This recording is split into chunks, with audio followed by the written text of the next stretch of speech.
Well folks, in today's video, I'm going to go full nerd on you guys because I'm going to unveil the results of a 4-year study about lithium marine batteries that was conducted in this boat. And it starts right now.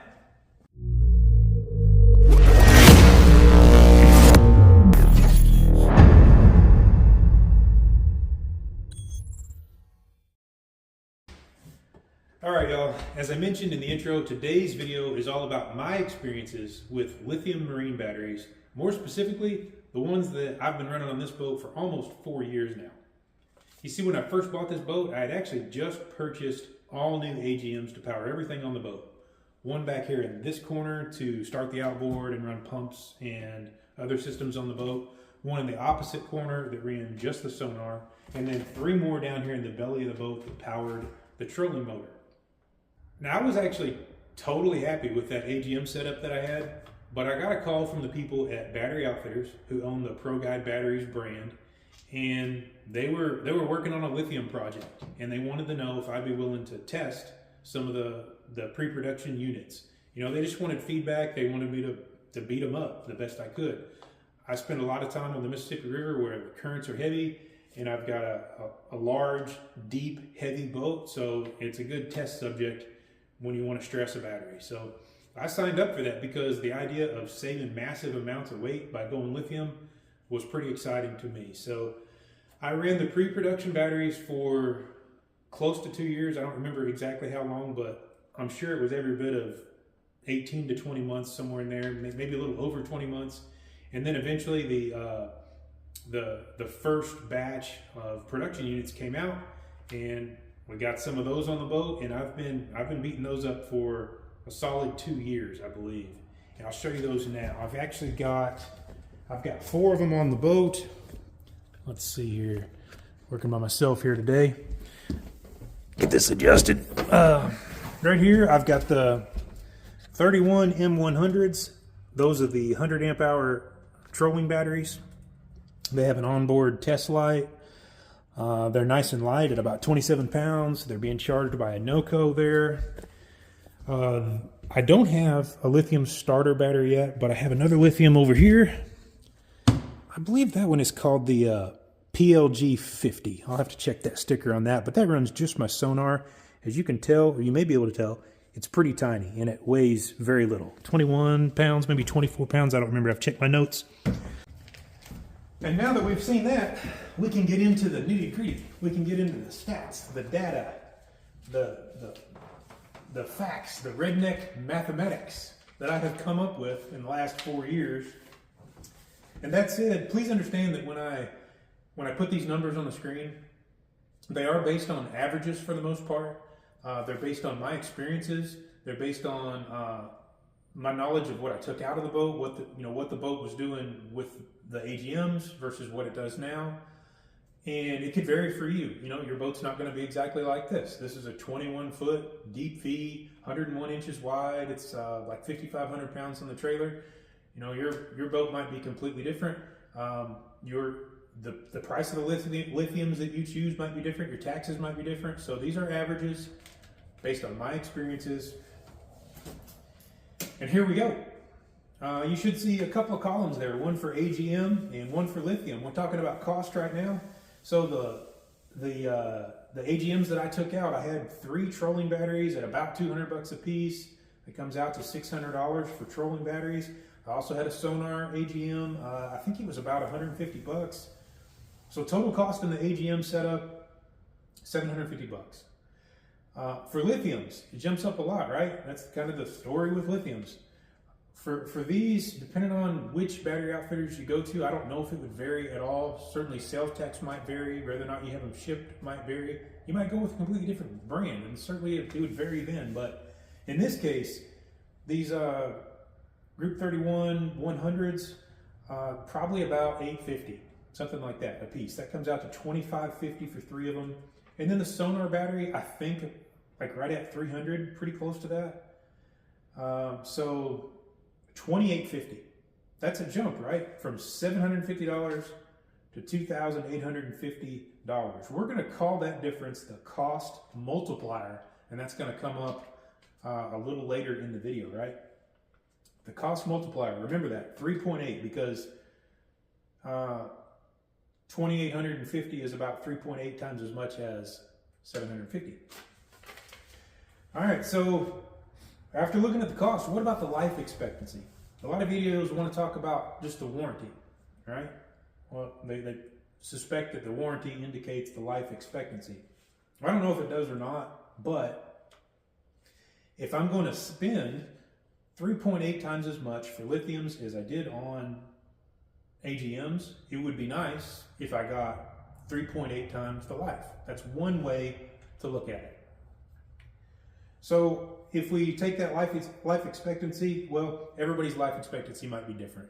I'm hard on batteries. I got a big heavy boat that's deep, and I'm often in heavy current, and I fish a lot. So, and I do long days. So I'm kind of hard on batteries. And honestly, over the years, no matter if it was this boat or the boat before this, I don't think I've ever got more than 30 months out of any battery. Most of the time, 24 months. I've gotten only 18 months out of a set of batteries before. I know guys that don't get more than a year, but maybe they're, I don't know. I'm coming up with an average of 21 months. So you should see that there. 21 months is the average number that I'm going with for an AGM. I may be off on that, but that's my number, 21 months. On the lithium side, we don't know. And here's why we don't know. When it comes to reputable brands, on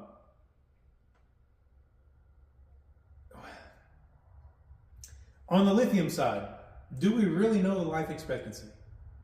Have lithium batteries been mainstream enough for long enough to really know the life expectancy? There are companies that offer 10, 11, 12-year warranties, I think. They're prorated warranties, a lot of them. Some of the companies offer 5-year warranties. So it can vary a lot when it comes to that. And I personally don't know anybody that's been running lithium marine batteries for 10 or 12 years. So it's kind of hard to put a number on that. But if we use that cost multiplier and ask that the batteries last 3.8 times the AGMs, that puts us at 5.32 years, 79.8 months, 5.32 years is what we're looking for. And given that these have much more than 5-year warranty, and most lithiums do, that's pretty reasonable to expect that you might actually get your cost multiplier back when it comes to life expectancy. Well, up next, we're going to talk about performance. This one's interesting. I think a lot of people think that you're supposed to get more power out of a lithium. Well, here's what I saw. On AGMs, depending on what I was doing, I would get between 7 and 12 hours of use, trolling use, out of the AGMs. If I was drifting all day midsummer and I'm out in the mid-channel and I'm drifting, which if you're new to this channel, you know what that means. It means we're the boat's slipping backwards downriver in the middle of the Mississippi River, and we're running bumping rods. So we're running the trolling motor all day, and sometimes we're running it pretty hard. You could completely annihilate a set of AGMs in about 7 hours. If you're doing lighter current stuff, or maybe you're spot locking in some slower water or something, you're going to get 12 hours. It can vary a lot there, but 7 to 12 hours on the AGMs when it comes to trolling duration. On the lithium side, this is pretty crazy, but I have never ran these dead or the pre-production units under normal circumstances. And you might see a note there, something that says 2 times. So here's the deal.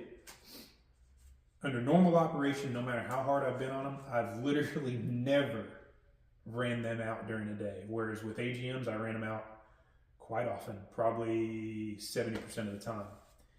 Never done it on these. But there was an instance where I was on a multi-day trip down in Venice, and I forgot to plug them in one night. So I went out for a second day with no recharge after the first very, very long day, and they went dead, probably around 1 o'clock.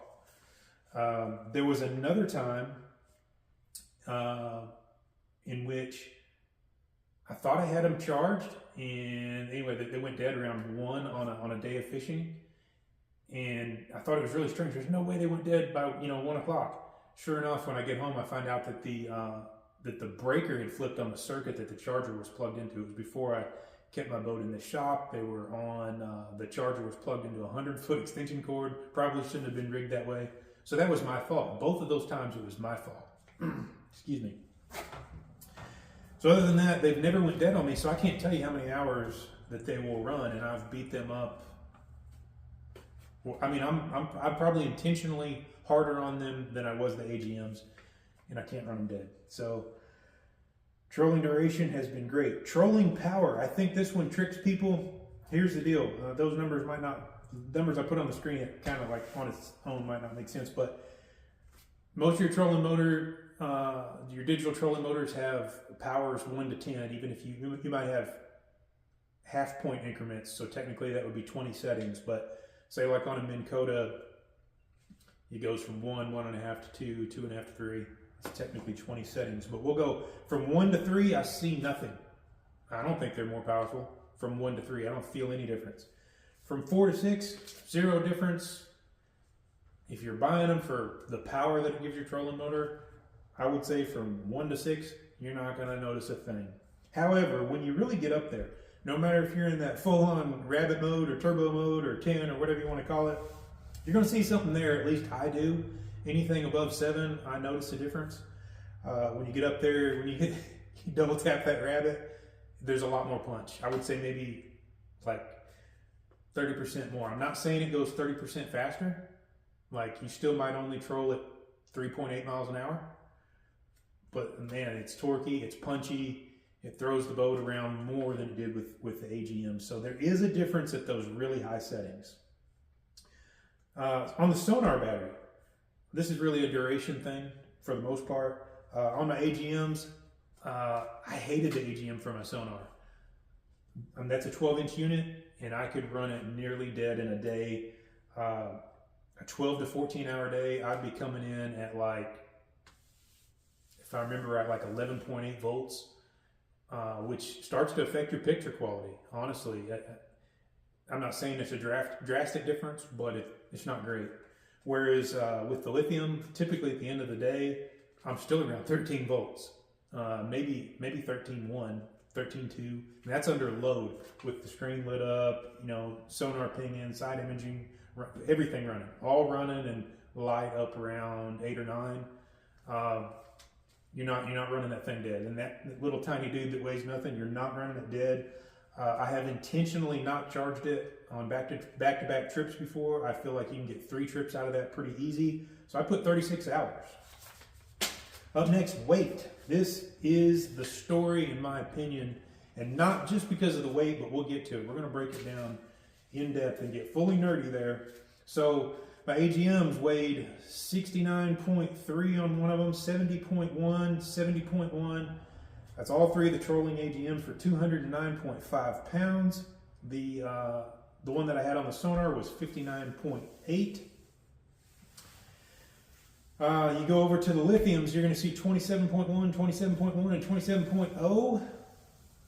So that's a pretty big difference there. That's, let's see if I break this down right. That's 167.2 pounds lost. Or gained, depending on how you look at it, by going lithiums. I took 167.2 pounds out of the boat by switching to lithium. That's like taking a person out of the boat. If you're a new boat owner, you might not realize what that amounts to, but it's a big deal. When you add a person, as the person driving the boat, you know it. The boat handles different, the speeds are different, the RPMs are different. And in my case with the batteries, the bulk of the battery is just slightly forward of midship. That really matters. Some people have their batteries way up close to the bow, or maybe, maybe just right in front of their helm. So your numbers might vary. You might have your batteries way at the back. That's going to affect top speed and RPM differently than it does for me. But I guess mine, again, would represent an average because my batteries, the bulk of them are close to midship. But 167.2 pounds lost. This takes me to the real fun part. We're going to have a factor that we're going to call the performance and efficiency offset. I think that's what I'm calling that, the PEO. So I'm really particular when it comes to boat setup. I want my boat propped perfectly. And for that reason, I actually run two different props. I run a summer prop and a winter prop. My winter prop probably only gets ran about 4.5 months per year, and the rest of the year I have on the summer prop. But all motors are going to make better power when you have cooler, drier air versus hotter and more humid air. All of them, unless they're already tuned wrong. They're going to make more power when the air is cool and dry. So in the summer, you can make significantly less horsepower than in the winter.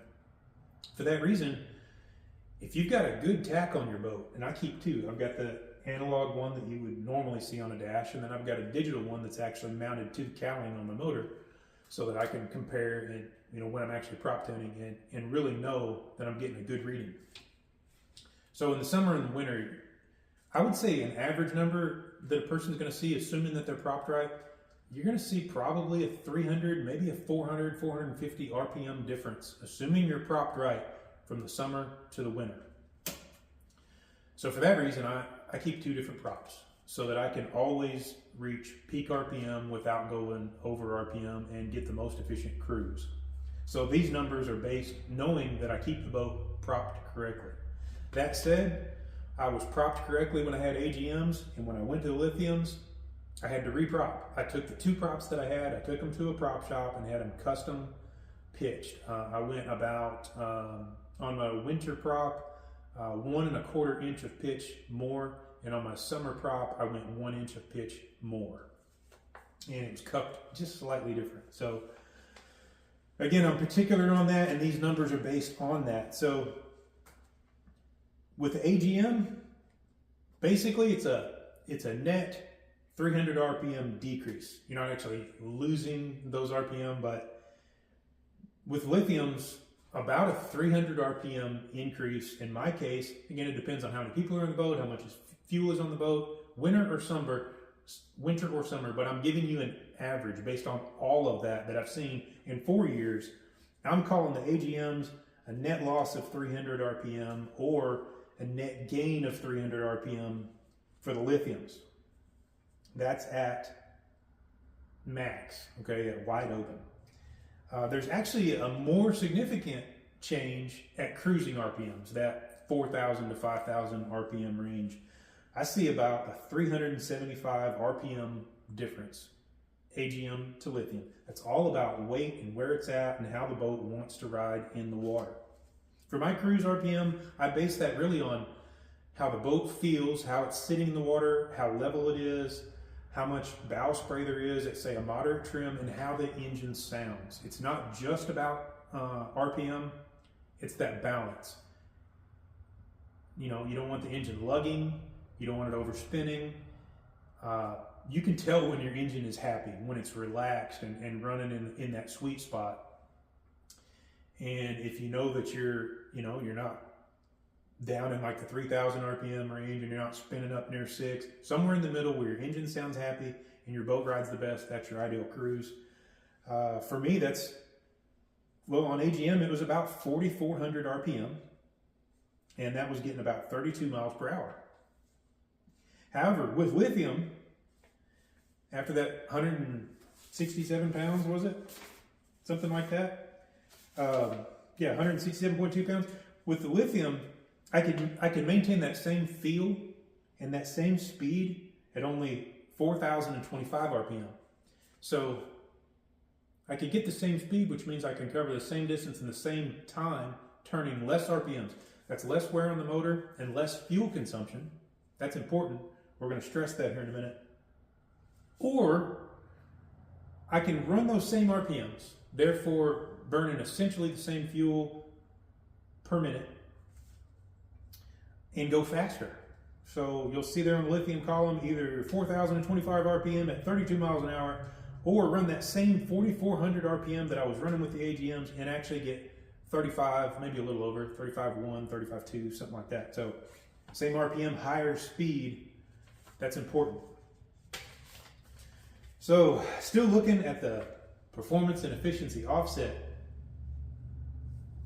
I'm gonna be real conservative here to not oversell the advantage of the weight that you get from the weight reduction on the lithiums. I'm gonna assume that I only run 35 miles a trip. There's lots of trips when I might only run 20 miles, right? Total throughout the whole day. But there's a bunch of trips where I might run 50, 60, 70 miles. It depends on where I'm at.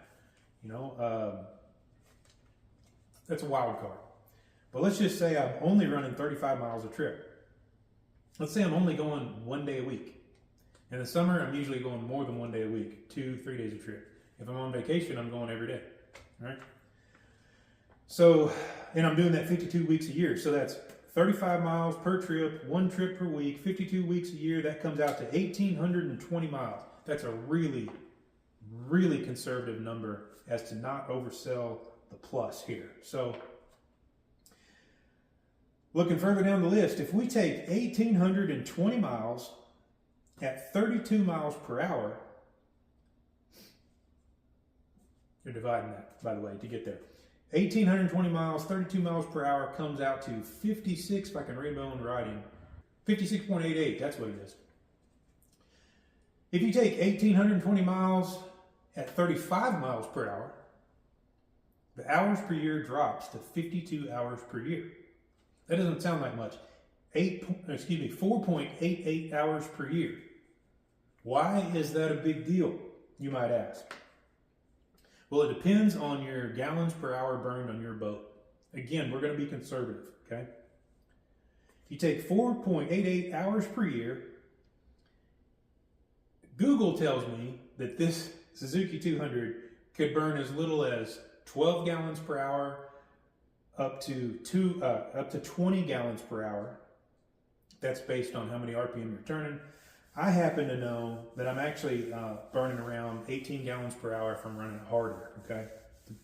That's on the upper end. I don't know if it'll get to 12 gallons per hour or not, but I put 3 here because I don't know what boat you guys have. I don't know what motor you have. You may be running 250s, 300s, 140s, I have no idea, but I figured it 3 ways. At 16 gallons per hour, 18 gallons per hour, and 20 gallons per hour, and put the numbers out there. You can already see them. 78 gallons per year.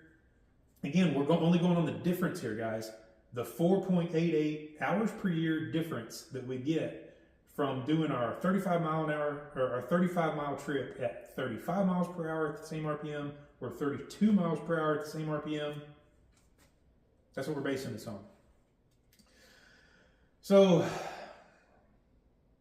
yeah, I calculated that there for you. We'll say mine is 18 gallons per hour. That is a 87.84 gallons per year difference. If you figure gas is $3 a gallon, depending on the political climate, that's $263.52 per year. Again, that's just the difference from running our 1 trip per week at 35 miles per hour at the same RPM or 32 miles per hour at the same RPM. $263.52 per year for me. So what happens if we bring back that cost multiplier? We turn that cost multiplier into 5.32 years that these should last at a minimum. Not just these, but any lithium. I think that somewhere around that 3.8 cost multiplier is what you need to be factoring. In my case, it's 5.32 years. So we take that, multiply it times the $263.52 that I'm saving per year at an absolute minimum. That's a return of $1,315 in fuel savings because of lightweight lithiums. Again, guys, you don't have to take my math. I mean, I worked on this for hours, putting all this together today, and I've paid attention to it for 4 years, but don't take my word for it. Do your own math. Take 167 pounds out of your boat and, first get propped right. Study your numbers that your boat performs at. Take 167.2 pounds out of your boat and then compare your data. I bet you come up with similar results. So a return of $1,315 over the life of these batteries in fuel savings makes the final cost of these batteries, if they only last that long, $1,535. So if we go back and compare $1,535 to the AGMs that cost $750, that's roughly 2x, really close to 2x. Yet the life expectancy, 3.8 times, so almost 4 times the life. Twice the cost, almost 4 times the life. That's pretty good numbers. And I get longer trolling times and longer and prettier sonar pictures. So I'm not here to tell you if it's worth it or if it's right for you. That's for you to decide. But those are my numbers on almost 4 years of beating the heck out of these things and studying the results. I hope it helps you somehow. Thanks for watching the video, and I'll see you in the next one.